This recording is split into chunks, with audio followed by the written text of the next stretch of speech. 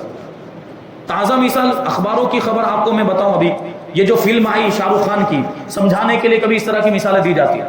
اس کی کتنی زیادہ مخالفت کی گئی، جتنی زیادہ اس کی مخالفت کی گئی اتنا ہی زیادہ وہ چلا، اخباروں کے اندر آتا ہے، یہ آپ نے پڑھا ہوگا۔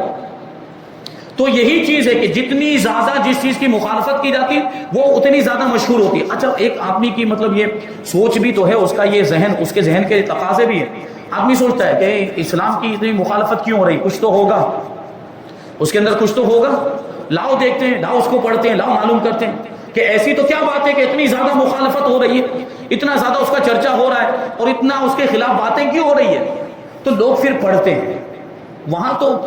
آپ مغربی دنیا کے اندر دیکھ لیں تو وہ زیادہ لوگوں کی باتوں پر بھروسہ نہیں کرتے، وہ کتابوں کی باتوں پر بھروسہ کرتے ہیں اور لکھی ہوئی چیزوں کا زیادہ بھروسہ کرتے ہیں۔ ابھی انٹرنیٹ کا زمانہ آ گیا، لیکن انٹرنیٹ پر بھی کیا ہے، انٹرنیٹ پر بھی تو وہی ساری چیزیں ڈالی گئی ہیں جو پہلے کتابوں کے اندر تھی۔ پہلے کتابوں کے ذریعے سے، ابھی بھی ہے کتابوں کا معاملہ، لیکن تھوڑا کم ہوتا گیا۔ تو جو کتابوں میں تھا وہی انٹرنیٹ پر ڈال دیا گیا ہے، تو وہ انٹرنیٹ پر سرچ کرتے ہیں، اور بسا اوقات انگریزی میں ان کو ترجمہ مل جاتا ہے قرآن مجید کا، تو وہ قرآن مجید کی تلاوت کرتے ہیں، اور حدیثوں کی کتابوں کو پڑھتے ہیں۔ تو ظاہر سی بات ہے وہ پڑھنے کے لیے آئے تھے، اچھی نیت لے کر نہیں آئے تھے، وہ یہ سوچ کر آئے تھے کہ کچھ کیا خرابی ہے اسلام کے اندر، کیا کمزوری ہے کہ جس کی وجہ سے اس کی مخالفت ہو رہی ہے، وہ یہ پڑھ، لیکن ان کی قسمت میں ہدایت ہوتی ہے، وہ اس وجہ سے پڑھ رہے تھے کہ اس میں سے خرابی نکالیں گے، وہ اس وجہ سے پڑھ رہے تھے قرآن مجید میں سے کہ کوئی عیب نکالیں گے، کوئی برائی نکالیں گے، کوئی کمی نکالیں گے، لیکن اللہ تبارک و تعالیٰ ان کے دل کی کمیوں کو دور فرما دیتا ہے۔ اللہ تبارک و تعالیٰ ان کے دل میں جو کفر کی تاریکی اور کفر کا اندھیرا، اللہ تعالیٰ اس کو دور کر دیتا ہے اور ایمان کا چراغ روشن فرما دیا کرتا ہے۔ تو یہ ہو رہا ہے، یہ لیکن کیسے ہو رہا ہے اس کو سوچنے کی ضرورت ہے کہ آج ہمارا عمل ویسا نہیں رہا، لیکن ہمارا اسلام آج بھی اپنی تاثیر دکھاتا ہے، اور ہمارا عمل بھی وہی ہو جائے جو صحابہ کا عمل تھا۔ ہمارا اگر عمل وہی ہو جائے جو بزرگان دین کا، تابعین کا، صحابہ کا اور اولیاء کرام کا، محبوبان بارگاہ الہی کا عمل تھا، تو آج پھر سے ہم اسلام کی بہاریں دیکھ سکتے ہیں پوری دنیا کے اندر۔ بہرحال اس چیز پر غور کرنے کی ضرورت ہے کہ یہودی اور عیسائی جو ذلیل و خوار ہوئے ہیں، وہ انبیاء کرام کی نافرمانی کرنے کی وجہ سے، انبیاء کرام کو جھٹلانے کی وجہ سے، اللہ کی آیتوں کو جھٹلانے کی وجہ سے ان کے ساتھ یہ معاملات ہو رہے ہیں، وہ ذلیل و خوار ہو رہے ہیں اور محتاجی کے شکار ہیں، اور ہم بھی کہیں نہ کہیں انہی ساری چیزوں کے شکار ہیں، اور کہیں نہ کہیں ہم بھی جو ان چیزوں کے شکار ہیں اس کی وجہ بھی وہی ہے کہ ہم نے اپنے رسول پاک صلی اللہ علیہ وسلم کی اطاعت کو چھوڑ دیا، اور ہم نے بھی حضور پاک صلی اللہ علیہ وسلم کے فرامین پر اور قرآن کے حکام پہ، اللہ تبارک و تعالیٰ کے فرمان پر عمل کرنا چھوڑ دیا ہے، اس لیے ہم بھی ذلیل و خوار ہو رہے ہیں۔ آگے آیت نمبر 62 میں اللہ تبارک و تعالیٰ ارشاد فرماتا ہے، ان الذین آمنوا والذین ہادوا والنصارى والصابئین من آمن باللہ والیوم الآخر وعمل صالحا فلہم اجرہم عند ربہم ولا خوف علیہم ولا هم يحزنون۔ آیت نمبر 63، وَإِذْ أَخَذْنَا مِيثَاقَكُمْ وَرَفَعْنَا فَوْقَكُمُ الطُّورَ خُذُوا مَا آتَيْنَاكُمْ بِقُوَّةٍ وَاذْكُرُوا مَا فِيهِ لَعَلَّكُمْ تَتَّقُونَ۔ بے شک ایمان والو، نیز یہودیوں اور عیسائیوں اور ستاروں کی پوجا کرنے والوں میں سے جو بھی سچے دل سے اللہ پر اور آخرت کے دن پر ایمان لے آئے اور نیک کام کریں تو ان کا ثواب ان کے رب کے پاس ہے، اور ان پر نہ کوئی خوف ہوگا نہ وہ غمگین ہوں گے۔ اور یاد کرو جب ہم نے تم سے عہد لیا، وعدہ لیا، اور تمہارے سروں پر طور پہاڑ کو معلق کر دیا، لٹکا دیا، اور کہا کہ مضبوطی سے تھامو اس کتاب کو جو ہم نے تمہیں عطا کی ہے، اور جو کچھ اس میں بیان کیا گیا ہے اسے یاد کرو، اس امید پر کہ تم پرہیزگار بن جاؤ۔ اس آیت میں یہودیوں سے فرمایا جا رہا ہے کہ وہ وقت یاد کرو کہ جب اللہ تعالیٰ نے بنی اسرائیل سے عہد لیا کہ وہ توریت کو مانیں گے اور اس پر عمل کریں گے، لیکن پھر انہوں نے اس کے احکام کو سمجھ بوجھ کر قبول کرنے سے انکار کر دیا، یعنی انہوں نے خود بڑی التجا کر کے پہلے شروع میں خود درخواستیں کی، خوب التجائیں کی حضرت موسیٰ علیہ السلام کی بارگاہ میں، اور حضرت موسیٰ علیہ السلام سے ایسی آسمانی کتاب کی درخواست کی تھی جس میں قوانین شریعت اور آئین عبادت مفصل مذکور ہو، شریعت کے اصول بیان کیے گئے ہوں اور عبادت کے طریقے بیان کیے گئے ہوں۔ ایسی کتاب کا انہوں نے مطالبہ کیا کہ ایسی کتاب ہمارے پاس آنی چاہیے تاکہ ہم اس پر عمل کریں۔ پہلے بڑے بڑے وعدے کیے تھے کہ ایسی کوئی کتاب آئے، آسمانی کتاب آئے، آپ لے کر آئیے، ہم اس پر عمل کریں گے۔ اور حضرت موسیٰ علیہ السلام نے ان سے بار بار اس کے قبول کرنے اور اس پر عمل کرنے کا عہد لیا تھا، اور جب وہ کتاب عطا ہوئی یعنی توریت، تو انہوں نے اسے قبول کرنے سے انکار کر دیا اور عہد پورا نہیں کیا۔ جو وعدہ انہوں نے کیا تھا اس وعدے سے وہ مکر گئے، اور اس وعدے کو ان لوگوں نے پورا نہیں کیا۔ پہلے کیا کہا تھا کہ کتاب آئے گی تو ہم اس کتاب پر عمل کریں گے، لیکن جب وہ کتاب آ گئی، توریت ان کو عطا کی گئی، اب اس میں دیکھا انہوں نے کہ تو ان کے بہت ساری چیزیں ان کی مرضی کے خلاف تھی، اس میں بہت ساری چیزیں ایسی تھی جو ان کو مشکل لگی، تو انہوں نے عمل کرنے سے انکار کر دیا۔ یہ ان کے معاملات تھے۔ ایمان والوں کی یہ کیفیت نہیں ہوتی۔ ایمان والے اگر کسی آسان حکم پر عمل کرتے ہیں تو ظاہری طور پر شریعت کا کوئی بھی حکم یہ بندے کی طاقت سے باہر نہیں، کیونکہ اللہ تعالیٰ نے خود ارشاد فرمایا لا یکلف اللہ الا وسعها، لا یکلف اللہ نفسا الا وسعها، کہ اللہ تبارک و تعالیٰ کسی بھی جان کو اس کی طاقت سے زیادہ تکلیف نہیں دیتا۔ تو اللہ تعالیٰ نے جو بھی احکام اسلام کے اندر رکھے وہ ہماری طاقت اور استطاعت کے مطابق، یعنی ہم وہ کر سکتے ہیں، اسی لیے ہم پر وہ حکم نافذ کیا گیا۔ کوئی بھی حکم ہماری طاقت سے باہر نہیں ہے۔ تو مشکل ظاہری طور پر کبھی لگ سکتا ہے، لیکن اس پر عمل کرنا مشکل نہیں ہے انسانوں کی طاقت اور انسانوں کی طبیعت کے اعتبار سے۔ تو انہوں نے اس کو قبول کرنے سے انکار کر دیا تھا، بنی اسرائیل نے توریت کو اس پر عمل کرنے سے انکار کر دیا، اور عہد جو انہوں نے حضرت موسیٰ علیہ السلام سے کیا تھا اس عہد کو بھی پورا نہیں کیا۔ جب بنی اسرائیل نے اللہ تعالیٰ سے کیا ہوا وعدہ توڑ دیا تو حضرت جبرائیل علیہ السلام نے اللہ تعالیٰ کے حکم سے طور پہاڑ کو اٹھا کر ان کے سروں کے اوپر معلق کر دیا۔ طور پہاڑ کتنا بڑا، مصر کے اندر موجود ہے۔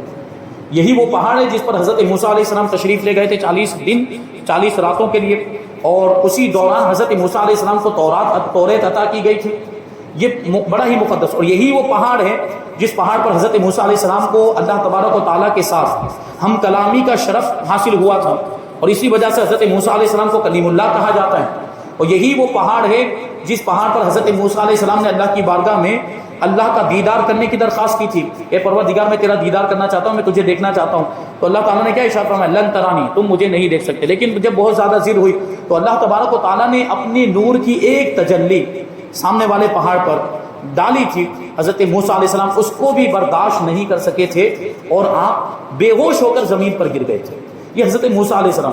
اور اس کے بعد میں نے کبھی کسی موقع پر یہ بات عرض کی تھی کہ حضرت موسیٰ علیہ السلام کی آنکھوں میں پھر ایسی چمک اور ایسی روشنی پیدا ہو گئی تھی کہ تاریک رات میں، اندھیری رات میں اللہ تعالیٰ کی ایک تجلی، نور کی ایک تجلی دیکھنے کی وجہ سے اندھیری رات میں اور کئی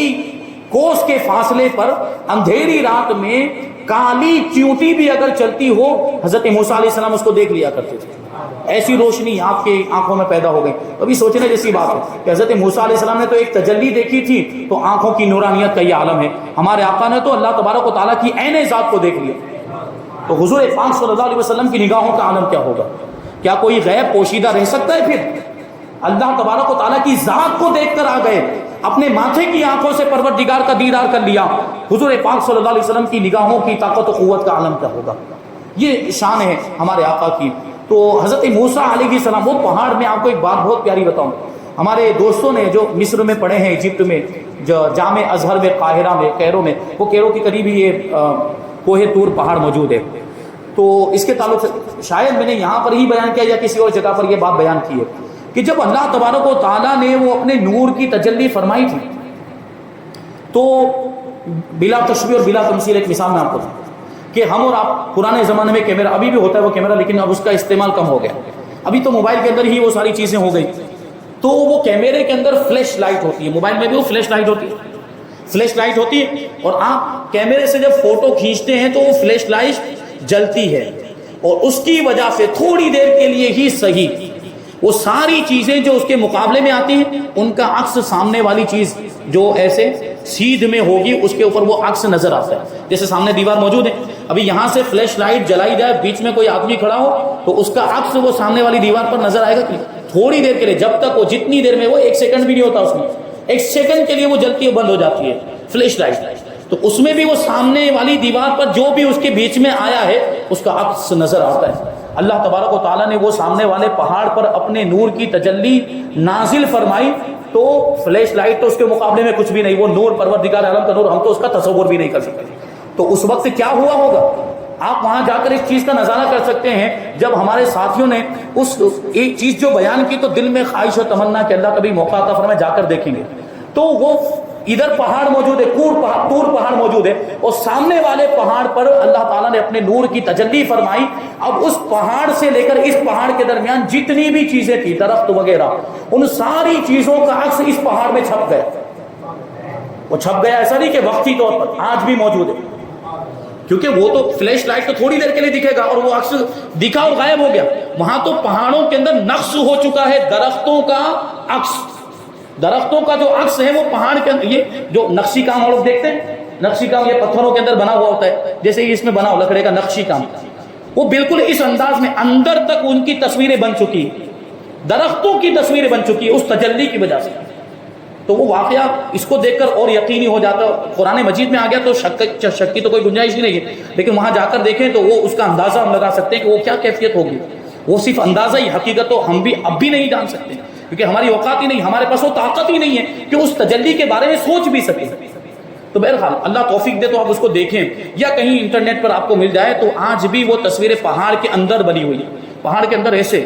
نقش کی شکل میں وہ